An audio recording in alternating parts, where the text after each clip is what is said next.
자, 우리 고린도 후서 6번째 시간입니다. 오늘은 6번째 시간으로서 고린도 후서 6장 1절부터 7장 1절까지 하도록 하겠습니다. 왜 6장 끝절까지가 아니라 7장 1절까지 하느냐? 문맥상 7장 1절이 6장의 마지막 단락과 연결되어 있기 때문에 그렇게 하도록 하겠습니다. 자, 그래서 오늘 6번째 시간으로서 함께 보려고 합니다. 추석 명절을 보내셨다고 해서 그동안 해왔던 5번의 시간을 다 잊어버리시지는 않았을 거라고 생각을 하고 6번째로 진행하도록 하겠습니다. 우리 6번째 시간이고요. 6장은 하나의 그러한 되게 이해하기 쉬운 그런 구조로 되어 있습니다. 이해하기 쉬운 문학적 구조로 되어 있는데요. 자, 6장 1절이 바로 6장 1절부터 7장 1절까지를 그냥 딱 주제 구절이라고 볼 수 있는 그렇게 되어 있습니다. 바로 6장 1절에 바울이 이 6장에서 하고자 하는 그 이야기가 여기 안에 다 들어가 있습니다. 그래서 함께 읽어보도록 하고요. 이 구절 안에서 포인트를 우리가 좀 잡고 하나씩 살펴보도록 하겠습니다. 같이 읽어볼까요? 시작. 우리가 하나님과 함께 일하는 일꾼으로서 여러분에게 권합니다. 하나님의 은혜를 헛되이 받지 마십시오. 아멘. 고린도후서 6장 1절에서 바울은 이렇게 시작을 했습니다. 우리가 하나님과 함께 일하는 일꾼으로서 여러분에게 권합니다. 하나님의 은혜를 헛되이 받지 마십시오 라고 이야기를 하면서 앞장에서 계속해서 이야기하는 그러한 그리스도의 전권 대사라는 그 주제를 이어받아서 추가적으로 설명을 하고 있습니다. 바로 그러면서 뭐라고 얘기를 하는지, 하나님의 은혜를 헛되이 받지 마십시오 라고 얘기를 하면서 지금 고린도 교회 안에서 하나님의 은혜를 헛되게 만드는 일들이 벌어져 왔습니다. 그래서 그 부분에 대해서 경고를 하면서 또한 바로잡아주고 그리고 다시 올바르게 세워주기 위해서 이 내용을 지금 이야기를 하고 있습니다. 그래서 이 안에 보면 두 가지가 있죠. 첫 번째, 우리가 하나님과 함께하는 일꾼으로서 여러분에게 권합니다 라고 이야기를 하면서 그 다음에 보면 바로 나오는 게 뭐냐면 하나님과 함께 일하는 일꾼은 어떤 삶을 사는가를 자기 자신의 삶의 그 궤적을 통해서 지금 설명을 해주고 있습니다. 그리고 난 다음에 하나님의 은혜를 헛되이 받는 것이 무엇인가를 또한 그 다음 단락에서 설명을 하고 있습니다. 그래서 결과적으로는 7장 1절에서 헛되이 받지 말라고 하는 삶이 무엇인가를 말을 하면서 이제 이 단락을 마무리를 하게 됩니다. 그렇기에 두 가지를 살펴볼 텐데요. 첫 번째는 바로 우리가 하나님과 함께 일하는 일꾼, 바로 이것이 무엇인지를 바울이 6장 3절에서 10절에서 이야기를 하고 있습니다. 그렇기 때문에 이게 좀 길기 때문에 제가 다 적어오진 않았습니다. 그래서 고린도후서 6장 3절에서 10절을 그냥 성경책을 같이 펴시고 우리 한번 3절부터 10절까지 읽도록 하겠습니다. 제가 읽을 테니까 집에서 보시는 분들은 같이 읽으시면 좋겠고요. 읽기 어려우신 분들, 차 안에 있으시다거나 이러신 분들은 이렇게 속으로 읽으셔서 따라오시면 좋겠습니다. 눈으로. 자, 제가 읽겠습니다. 우리 직분이 비난을 받지 않기 위해서 우리는 아무에게도 거치는 장애물이 되지 않도록 노력하고 있습니다. 오히려 우리는 모든 일에 하나님의 진실한 일꾼임을 보이려고 많은 고난과 어려움과 괴로움을 견디며 두들겨 맞고 갇히기도 하며 난폭한 사람들에게 에워싸이기도 하고 고된 일에 시달리며 잠도 못 자고 굶주려 왔습니다. 그런 가운데서도 우리는 순결과 지식과 인내와 친절과 성령님의 감화와 거짓 없는 사랑과 진리의 말씀과 하나님의 능력으로 살아왔습니다. 그리고 언제나 정의를 무기로 삼고 영광을 얻든 수치를 당하든 욕을 얻어먹든 칭찬을 받든 항상 하나님의 일꾼임을 보여주었습니다. 우리가 사기꾼과 같은 취급을 받지만 사실은 진실하며 알려지지 않은 것 같지만 모든 사람에게 알려졌습니다.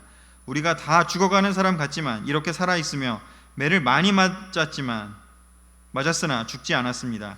우리는 슬퍼하는 사람 같지만 항상 기뻐하고 가난한 사람 같지만 많은 사람을 부요하게 하며 아무것도 없는 사람 같지만 모든 것을 소유한 사람들입니다. 아멘.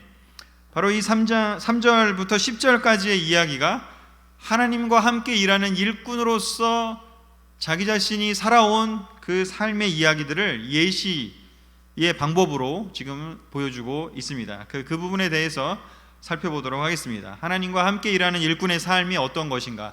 바로 첫 번째로 바울이 얘기한 것은 4절에서부터 5절에 보면 우리는 많이 참으면서 환난과 궁핍과 공경과 매맞음과 옥에 갇힘과 난동과 수고와 잠을 자지 못함과 굶주림을 겪었습니다. 이거는 이제 표준세 번역을 제가 적어왔습니다.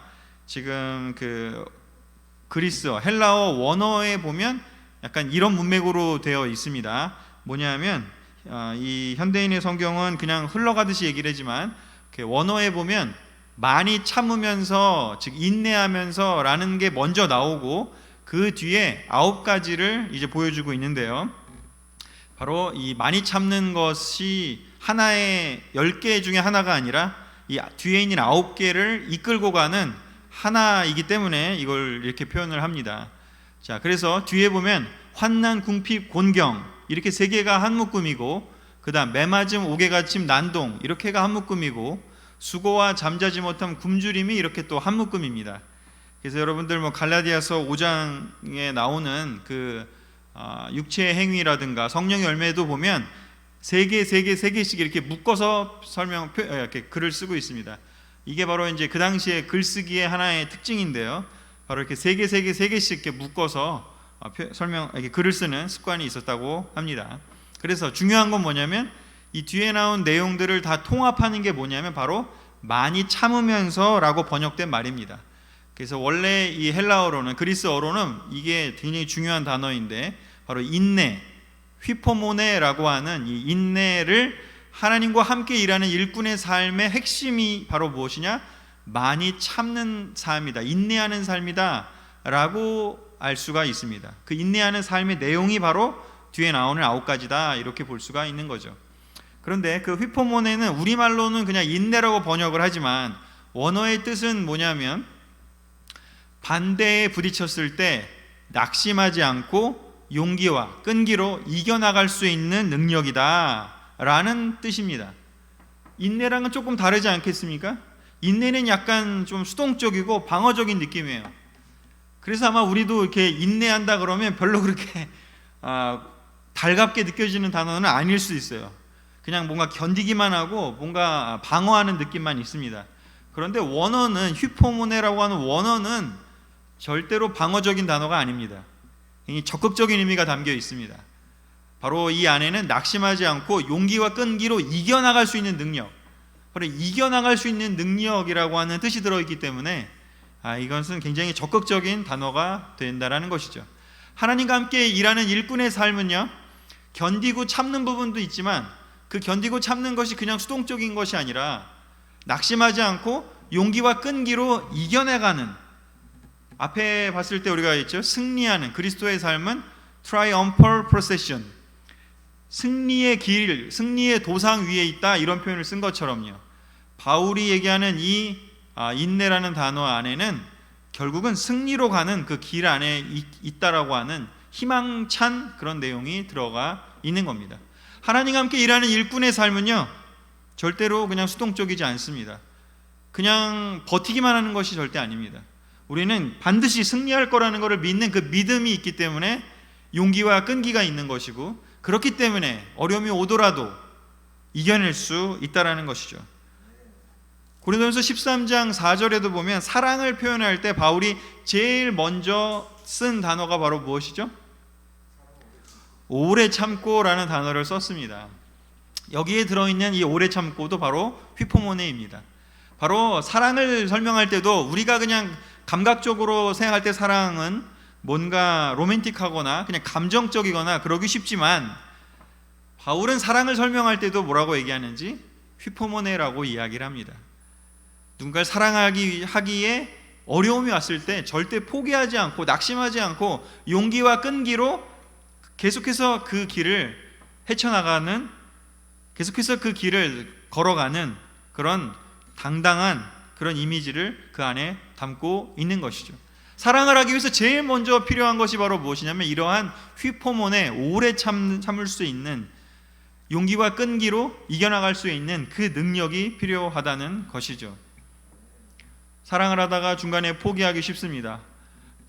상대방이 반응은 안 하는 것 같기도 하고요, 좋은 결과가 안 나올 수도 있는 것 같기도 하고요, 또 내가 뭔가 지치기도 하고 여러 가지 일들이 있겠죠. 그런데 사랑은, 진짜 사랑은 절대로 포기하지 않습니다. 끝까지 항상 모든 것을 참으며 모든 것을 견디며 모든 것을 이겨나간다고 했죠. 바로 그것이 하나님과 함께 일하는 일꾼의 삶에 나타나는 특징이라는 것입니다. 여러분은 요즘 어떠십니까? 휘포몬에 하고 계십니까? 인내하고 계시고 용기와 끈기가 있으십니까? 지지 않을 거라고 하는 확신이 있으십니까? 바로 그러한 휘포몬에가 들어있는 삶이야말로 바울이 얘기하는 하나님과 함께 일하는 일꾼의 삶입니다. 자, 두 번째는요, 그 뒤에 뭐라고 설명하는지요? 6장 6절에서 8절은요, 자, 그렇게 인내하는 휘포몬에 하는 삶을 사는데 그런 가운데서도 우리는 순결과 지식과 인내와 친절과 성령님의 감화와 거짓 없는 사랑과 진리의 말씀과 하나님의 능력으로 살아왔다라고 이야기를 합니다. 언제나 정의를 무기로 삼고 영광을 얻든 수치를 당하든 욕을 먹든 칭찬을 받든 항상 하나님의 일꾼임을 보여주었다라고 또한 이야기를 합니다. 하나님과 함께 일한다라고 하는 것은 하나님의 일꾼이라는 것을 뜻하는 것이죠. 사람의 일꾼도 아니고요, 그냥 어떤 기관에 속해 있는 종업원도 아닙니다. 바로 바울이 포커스했던 것은 늘 내가 하나님의 일꾼이라는 것입니다. 하나님과 함께 일하는 일꾼이라는 말 안에 하나님의 일꾼, 즉 하나님이 주인이시고 나는 하나님과 하나님의 그 일을 하는 청직이라는 것, 하나님께 위임받은 사람이라는 것, 하나님에 의해서 보냄받은 사람이라는 것, 하나님이 힘을 계속해서 불어넣어주는 사람이라는 것, 내 주인이 예수님 하나님이라는 것. 우리가 세례 받을 때 고백을 뭐라고 하죠? 예수님은 나의 주님입니다. 바로 그 말이 무엇인지 하나님의 일꾼이 내가 되겠습니다, 그 말이죠. 우리가 낙담할 때 우리가 언제 낙담하고 언제 힘들지 한번 잘 생각해 봤으면 좋겠습니다.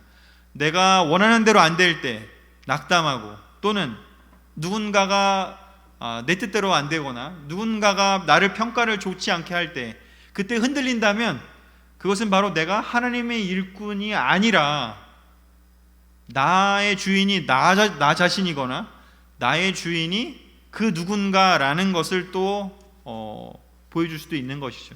그러기에 바울은 무엇을 자기가 했는지, 하나님의 일꾼으로서 뭐를 포커스했는지 항상 하나님을 기쁘게 해드리는 일에 대해서 본인이 감정적으로 어떻든지 간에 그냥 꾸준히 하나님께서 그만해 라고 하지 않는 한 계속해서 하나님이 주신 그 사명을 감당해 나가는 삶을 살았다고 이야기하고 있습니다. 여러분은 어떠십니까? 여러분의 삶의 주인이 하나님이십니까? 여러분의 삶의 주인이 예수 그리스도이십니까? 아니면 여러분의 감정입니까? 아니면은 여러분이 중요하게 생각하는 그 누군가의 사람입니까? 아니면 여러분이 이루고 싶어하는 어떤 일들입니까? 바울은 어떤 상황 가운데서도 이것 하나만을 붙들고 바로 이 삶을 살아냈습니다. 앞에 나와 있는 순결과 지식과 인내와 친절과 성령님의 감화와 여러 가지 것들 다 필요합니다. 그런데 그것들이 다 어디서 오나요? 하나님에게 오는 거예요. 하나님에게 온다라는 것을 알고 그것들을 하나씩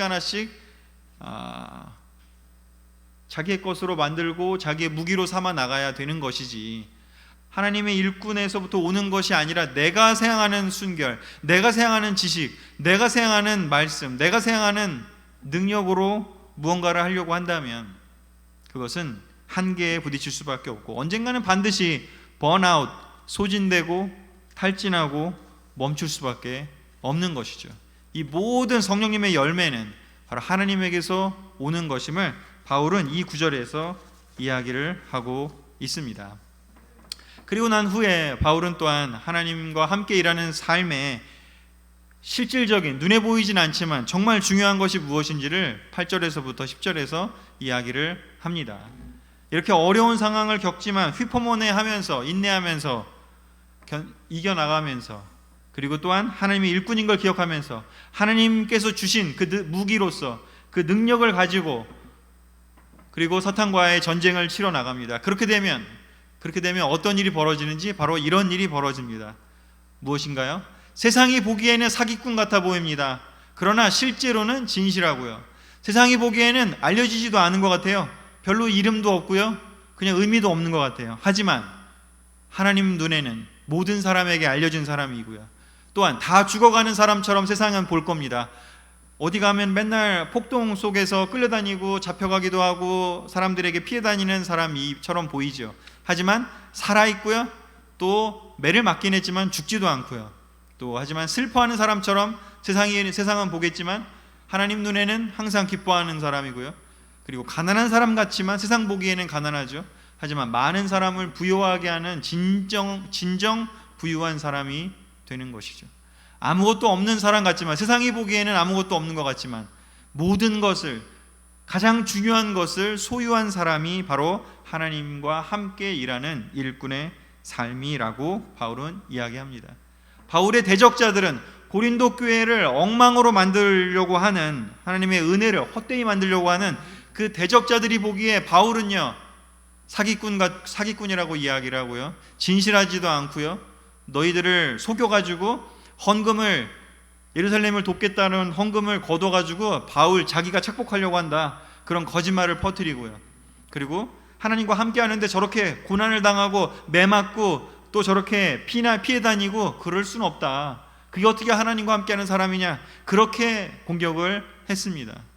그리고 맨날 슬퍼하는 것 같고 자신감도 없는 것 같고 아무것도 힘이 없어 보인다고 비난을 했습니다. 그러나 하나님의 일꾼이기 때문에, 하나님께서 보냄받은 바울이기 때문에 바울은 담대하게 이야기를 합니다.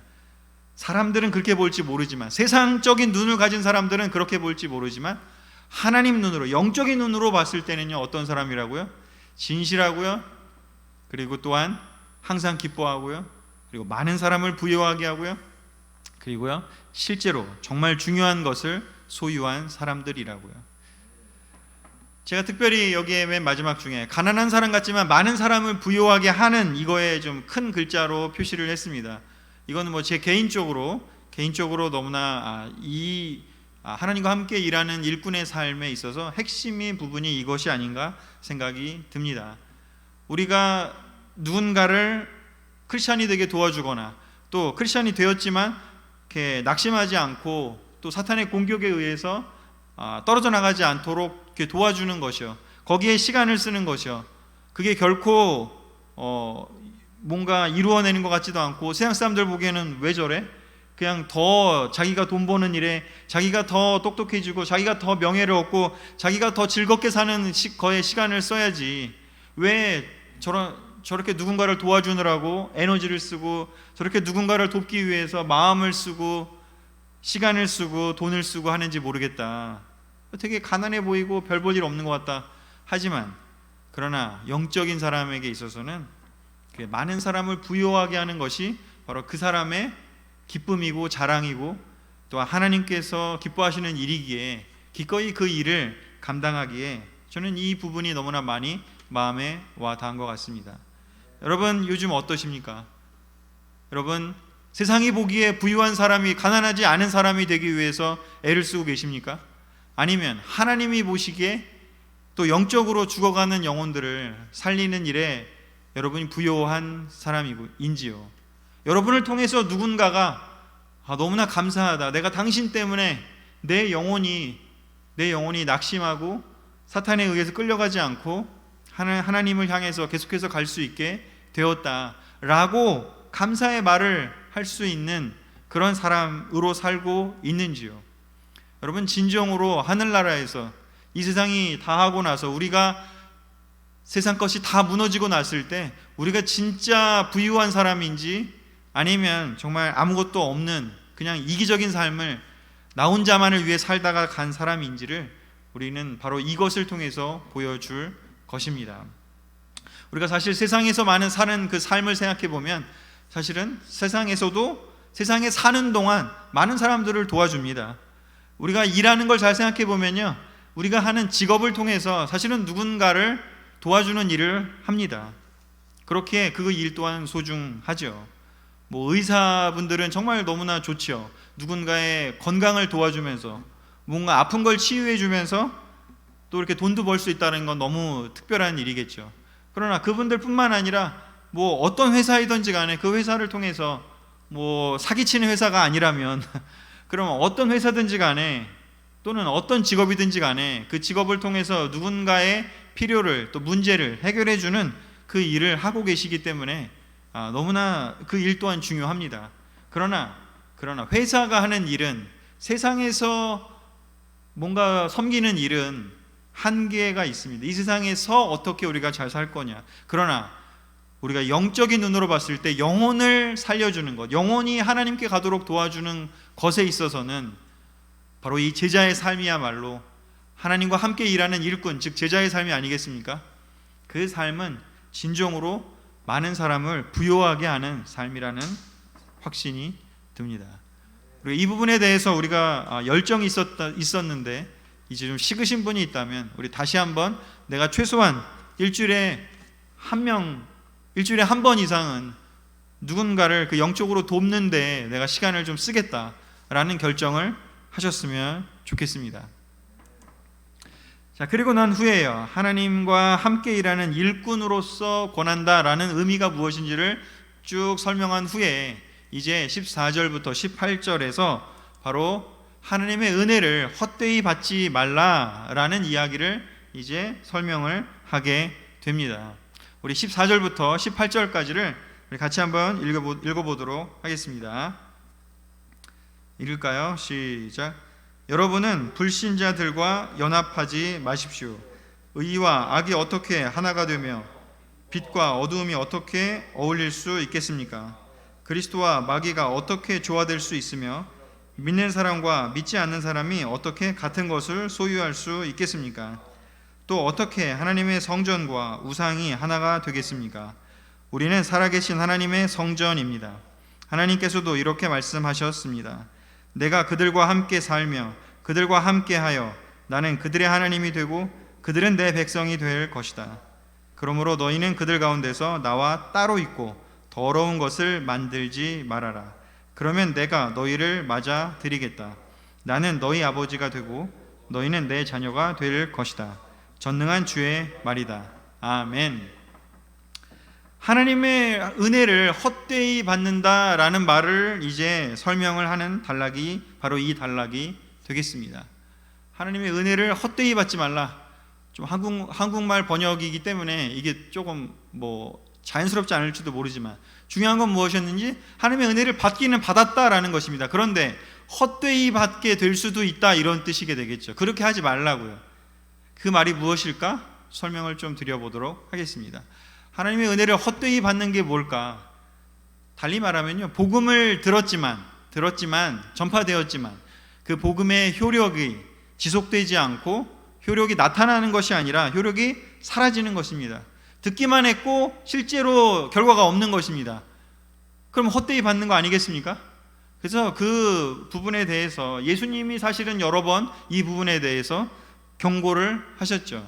누가복음 14장 28절에서 30절을 보면 우리가 성경 공부할 때, 제자 공부할 때 우리가 배운 구절이죠. 망대를 세울 때 계산해 보지 않겠냐고요. 예수님이 모든 사람이 제자가 되기를 바랬고 모든 사람이 구원받기를 바라셨지만 그 제자가 되려고 하는 사람들한테 예수님은 어떤 말씀을 하셨는지 계산해 보라고, 계산해 보고 끝까지 갈 수 없을 것 같다면 은혜를 받는 것만 바라보고 오는 것이 아니라 헛되이 받지 않게 될 것, 즉 시작했으니 완성하게 될 때를 계산해 보라고요. 출발했는데 도착하지 못하게 되지 않을 수 있도록 생각해 보라고 이야기를 했습니다. 은혜를 받되 헛되이 받지 않게 하는 것에 포커스를 해보라고 이야기를 하신 것이죠. 그렇기 때문에 예수님은 살아생전에 12명의 제자를 삼으셨고 그 12명을 통해서 72명의 제자를 삼으시는 데까지만 하셨습니다. 더 하실 수 없었을까요? 하실 수 있었습니다. 그런데 그 준비가 된 사람이 그 정도밖에는 되지 않았던 것입니다. 그리고 그 이후에 많은 사람들의 병을 치료해주고 고쳐주고는 하셨어요.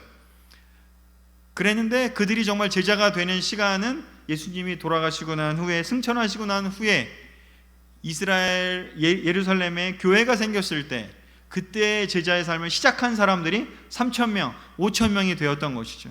예수님 당시에는 병을 고쳤지만, 시작은 했는데 아직 출발을 했지만 끝까지 갈 수 없었을 것 같아서 머뭇머뭇한 사람들은 제자가 되지 않았던 것입니다. 그런데 예루살렘의 교회가 출발했을 때, 그때 이제 결정한 사람들이 3,000명, 5,000명이 늘어났던 것이죠. 마찬가지로요, 시작하는 것에만 포커스하지 마라. 끝까지 가는 것에 대해서, 도착하는 것에 대해서 기억하는 것이 너무나 중요합니다. 이 삶은, 제자의 삶은 그냥 1년, 2년 살고 끝나는 것이 아니지 않습니까? 우리가 끝까지 가는 것이 너무나 중요한 것이죠. 그리고 또한 마태복음 7장 21절에 27절에 뭐라고 하셨죠? 복음을 듣기만 하고 삶에서 실천하지 못하면 모래 위에 지은 집과 같다라고 얘기를 하면서 별로 이 복음의 기쁨을 제대로 누릴 수가 없다. 많이 듣기만 하고 실천하지 않으면 그게 무슨 의미가 있냐. 오히려 짐만 될 것이다. 아는 것은 많아지는데 그것을 할 수 없을 때 그 괴리감은 우리의 마음을 무겁게 만드는 것이죠. 또 한 가지 어떤 말씀을 하셨죠? 마태복음 13장 3절 23절에요. 씨 뿌리는 비유에서 또한 이 부분에 대한 경고를 하셨습니다. 바울은 사실은 은혜를 헛되이 받지 말라라고 얘기하는 것은 예수님이 하신 얘기들을 어쩌면 한마디로 어떻게 보면 표현한 것이 아닌가라는 생각이 들고요. 특별히 고린도 교회가 그런 위험에 처해 있었다가 이제 회복하고 있기 때문에 다시 한번 정리를 해주고 있지 않나라는 생각이 듭니다. 예수님께서 비유를 드셨습니다. 말씀에 씨앗이 뿌려졌지만 열매를 맺지 못하는 종류가 있다라고 이야기를 했습니다. 하나는 무엇이었는지요? 말씀이 길가에 떨어져가지고 아예 마음에 떨어지지 않고요, 그냥 듣기만 했는데 남지 않는 것이요. 딴 생각할 수도 있고요, 집중하지 않고요, 받아들이려는 생각보다 비판적인 마음으로 듣거나 별로 멍하게 아무 생각 없이 있다면 길가에 떨어져 버릴 것입니다. 두 번째는요, 떨어지긴 했어요. 마음에 떨어졌지만 마음의 밭에 충분한 흙이 있지 않다면, 돌밭이 떨어졌지만 흙이 없다 보니까 싹은 났지만 해가 떴을 때 그 싹이 말라져 버리고 뿌리가 흙 속으로 깊게 내려가야 되는데 그렇게 내려가지 못해서 더 이상 자라지 못하고 죽어버리는 그런 일에 대한 경고였습니다. 세 번째는요, 가시덤불에 대한 비유를 들었습니다. 이 세상에서의 삶의 고뇌와 번민과 염려와 걱정 때문에, 바로 가시덤불이 의미하는 게 그런 것이죠. 이 세상 삶에 대한 고민과 걱정 때문에 그것이 햇빛을 가로막고 영양분을 가로막고 위로 자라날 수 없도록 가로막기 때문에 그 삶의 열매가 잘 자라지 못한다고요. 바로 이러한 것들이, 예수님이 얘기하셨던 이 세 가지의 내용들이, 이 구절들이 은혜를 헛되이 받게 만드는 것이고, 지금 고린도 교회에 벌어진 일이 무엇일까? 바로 이 돌밭에 떨어졌거나 가시덤불에 떨어진 그런 상태가 된 것이죠. 고린도라고 하는 정말 세상적으로 잘 나가는 도시에 그 수많은 그런 세상에 있는 것들을 그대로 교회에서 유지하면서 세상적인 축복도 얻고 싶고 또 영적인 축복도 얻고 싶고, 또 세상의 방법을 교회에 가지고 끌고 들어왔고, 또 세상에서의 그런 자랑하는 모습으로 바울을 공격하는 사람들, 진실된 사람을 공격하는 것에 대해서 방어할 힘이 없어졌고요. 또 계모와 함께 산다거나 또는 우상 신전에 가서 함께 그냥 아무 생각 없이 막 먹고 하는 그런 일들이 벌어졌던 것이죠. 은혜를 받았되 헛되이 돼버리고 있습니다. 끝까지 도저히 갈 수 없는 지경에 고린도 교회가 처했었습니다. 거기에서 이제 다시 회복되는 과정에 있습니다. 바로 복음을 듣지만 효력이 상실하게 되지 않기를 바울은 권면하고 있습니다. 바로 그런 부분들에 대해서, 바로 여러 가지가 있었겠지만 고린도 전서에서 많이 얘기했으니까 여기서는 그냥 이 부분에 대해서 정리해서 이야기를 하고 있습니다. 그것이 무엇일까요? 불신자들과 연합하지 말라고요. 빛과 어둠은 어울릴 수 없다고요. 그리스도와 마귀가 조화를 이룰 수가 없다라고요. 성전과 우상이 하나가 될 수 없다라고요. 이 말은 무엇일까요? 아무도 두 주인을 섬길 수 없다라는 것을 이야기합니다. 은혜를 헛되이 받지 않으려면요, 하나님을 온 마음으로 사랑해야 됩니다. 하나님만을 사랑해야 됩니다. 하나님과 재물을 함께 섬길 수가 없습니다. 하나님과 세상을 함께 다 섬길 수는 없는 것입니다. 그렇다고 해서 세상을 떠나라는 뜻이 아니지 않겠습니까? 바로 이스라엘 역사를 통해서 이것이 보여주고 있습니다. 가나안 땅에 들어가서 가나안 사람들의 풍습을 따라하지 말라고요. 이스라엘이라는 나라는 거룩하게 하나님께서 부르신 나라이기 때문에 하나님이 시내산에서 모세를 통해서 준 바로 그 계명을 올바로 지키며 사는, 그래서 세상과는 다른 삶을 사는 바로 그러한 구별된 그런 사람이, 그런 민족으로 살아가기를 원해서 부르셨습니다. 그런데 시간이 흐르면서 하는 행동들이 어땠나요? 점점점 세상하고 똑같아졌습니다. 다를 게 하나도 없어져 버렸죠. 그 결과는 무엇이었을까요? 가난한 사람을 핍박하고요, 왕들은 권력을 탐했고요, 그리고 수많은 사람들이 자기의 성공을 위해서 그냥 우상 숭배하는 것에 집착을 했습니다. 그리고 그 결과 아시리아에 멸망당했고요, 바빌로니아에 포로로 끌려갈 수밖에 없었습니다. 불신자들과 연합하게 되면요, 빛과 어두움을 섞어버리면요, 그리스도와 마귀를 다 섬기고 다 따라가는 사람은요, 결국은 하나님께서 그 사람에 떠나가실 수밖에 없습니다. 그리스도와 마귀를 다 섬기겠다라는 건 뭐냐면 마귀만 섬기겠다는 것이라고 하나님은 이해하십니다. 바로 그렇게 되지 말라고 이야기를 합니다. 그러면서요, 어떻게 해요? 17절 18절에요. 그러므로 너희는 그들 가운데서 나와 따로 있고 구별되라고 이야기를 하십니다.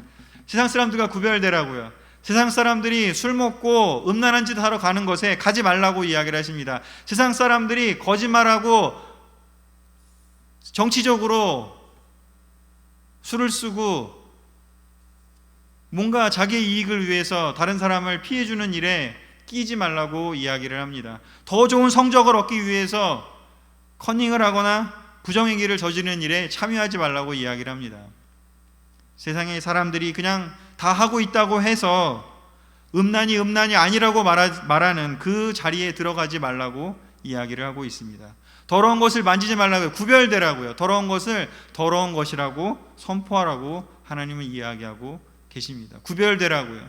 하나님을 온 마음으로 사랑하지 않으면 하나님을 만날 수 없다라고요.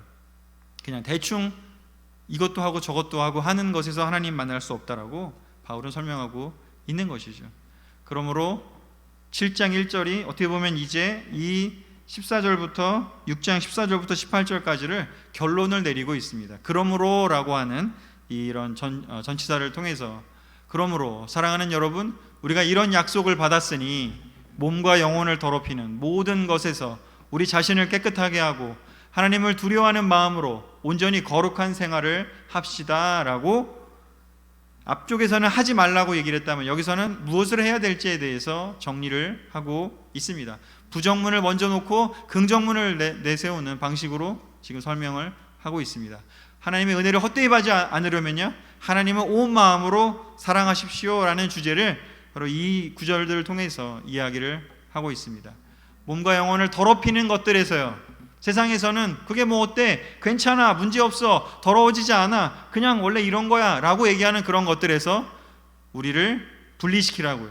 깨끗하게 구별하게 하라고 이야기를 합니다. 그리고 그런 걸 하기 위해서 필요한 것이 무엇일까요? 하나님을 올바로 두려워하라고요. 경외하라고요. 하나님을 경외하는 마음으로 온전히 거룩한 생활을 하라고 이야기를 하고 있습니다. 여러분의 생활은, 삶은 어떻습니까? 영크리스천 때는요, 아마도 여러분들을 도와주시는 분들이 이렇게 뭐 매주 가능하면 만날 때마다 이렇게 이번 주는 마음이 괜찮니? 마음을 좀 더럽게 하는 일들은 없었니? 하고 하면서 꾸준히 물어봐 줬을 것입니다. 그러나 시간이 지나고 여러분들이 나이가 더 들고 여러분을 존중해 주기 때문에 이제 여러분들의 마음을 깨끗하게 해야 되는 그런 질문을 그렇게 옛날처럼 많이 하지 않을지도 모르겠습니다. 그러면 우리는 스스로 지키고 스스로 이런 것들을 살펴볼 수 있는 능력이 시간이 지나면, 크리스찬이 된 지 오래되면 될수록 더 자기 자신을 살펴볼 수 있는 성숙한 단계로 나아가야 하는 것이죠. 근데 그러기 위해서는요, 하나님을 두려워하는 마음이 있어야 됩니다. 하나님을 두려워하는 것을 우리가 잊어버리지 않기 위해서 이스라엘의 역사, 구약에 있는 그 히스토리들을 읽어야 되고요, 예수님의 경고를 들어야 되고요, 또한 바울의 그런 가르침을, 교회에 이야기하는 그 설교들을 우리가 지속적으로 큐티하면서 우리 하나님 말씀으로 우리 마음을 살펴야 되는 것이죠. 정리하도록 하겠습니다. 고린도후서 6장 그리고 7장 1절까지요. 바울이 너무나 심플하게 주제를 던져주고요, 그냥 그거에 대해서 두 단락으로 설명을 했습니다. 첫 번째요, 하나님께 선택받은 일꾼은, 하나님께 보냄받은 일꾼은, 하나님이 뽑은 일꾼은, 하나님이 보낸 일꾼은, 즉 예수 그리스도의 제자는요, 어떤 사람이라고요? 많은 사람을 부요하게 하는 사람이라고요. 나만 그저 잘 견디다가 천국 가면 되지, 그것이 아니라 많은 사람을 부요하게 하는 사람이고요. 휘포모네요, 용기, 인내를 가지지만 그 인내는요, 용기와 승리할 것에 대한 확신을 가진 인내라고요. 그런 인내가 있기 때문에, 그런 휘포모네가 있기 때문에 우리의 주변에 있는 사람들을요, 우리는 끈질기게 도와줄 수 있고요, 절대로 옆에 있는 형제자매들의 손을 놓지 않을 겁니다. 그 많은 사람들을, 옆에 있는 사람을 부요하게 하는 일에 우리가 절대 멈춰서는 안 될 것입니다. 두 번째요, 하나님의 은혜를 헛되이 받지 말라라고 이야기를 합니다. 은혜를 받았습니다. 바울이 고린도 교회에 은혜를 엄청 많이, 복음을 전파하는 은혜를 베풀었습니다. 그런데요, 그들은 시작은 했지만 바울이 떠나고 나서요, 다른 인도자가 왔을 때요, 엉뚱한 소리를 하는 사람들이 왔을 때요, 그 은혜가 헛되게 되는 것, in vain, 헛되게 잘못되는 그 지경에 지금 가고 있었던 것이죠. 은혜를 받는 것이 중요한 것이 아니라 그것을 붙잡고 끝까지 가는 것이 예수님이 바란 것이었습니다. 차라리 끝까지 갈 것 같지 않으면 시작도 하지 말라고 이야기하셨던 것이죠. 우리가 처음에 가졌던 그 확신을 끝까지 가져갈 수 있기 위해서 우리는 이 바울의 경고를 귀담아 삼아야 할 것입니다. 그리고 그렇게 하기 위해서는요, 하나님을 두려워하는 마음으로요, 두 주인을 섬기지 않으려고요, 양다리 걸치지 않으려고요, 하나님 축복도 받고 싶고 세상에서 좋은 것도 다 누리려고 하는 그냥 그런 얄팍한 마음이 아니라, 하나님을 얻기 위해서 하나님께서 주시는 축복이 아니라 내가 얻으려고 하는 그러한 세상의 축복이 있다면 그것은 기꺼이 내가 멈추고요, 오히려 하나님을 두려워하는 마음으로 거룩한 생활을 통해서 하나님께서 허락해 주시는 그 만나와 메추라기를 먹으며 살고자 하는 그 결정을 내려야 우리가 올바르게 하나님의 은혜를 헛되이 받지 않으면서 하나님께 선택받은 일꾼으로 살아갈 수 있다라고 이 6장에서 이야기를 하고 있습니다. 우리 2021년 남은 10월, 11월, 12월 우리가 어떻게 살아가야 할까요? 하나님과 함께 일하는 일꾼, 하나님께서 선택한 일꾼, 하나님께서 보내신 일꾼, 바로 그러한 일꾼으로 우리가 살아가는 그러한 2021년도 4분기가 되었으면 좋겠습니다. 이 9월의 마지막 주에 이 부분에 대해서 한번 깊게 여러분 묵상하시면서 우리 10월을 준비했으면 좋겠습니다. 이것으로 말씀을 마치겠습니다.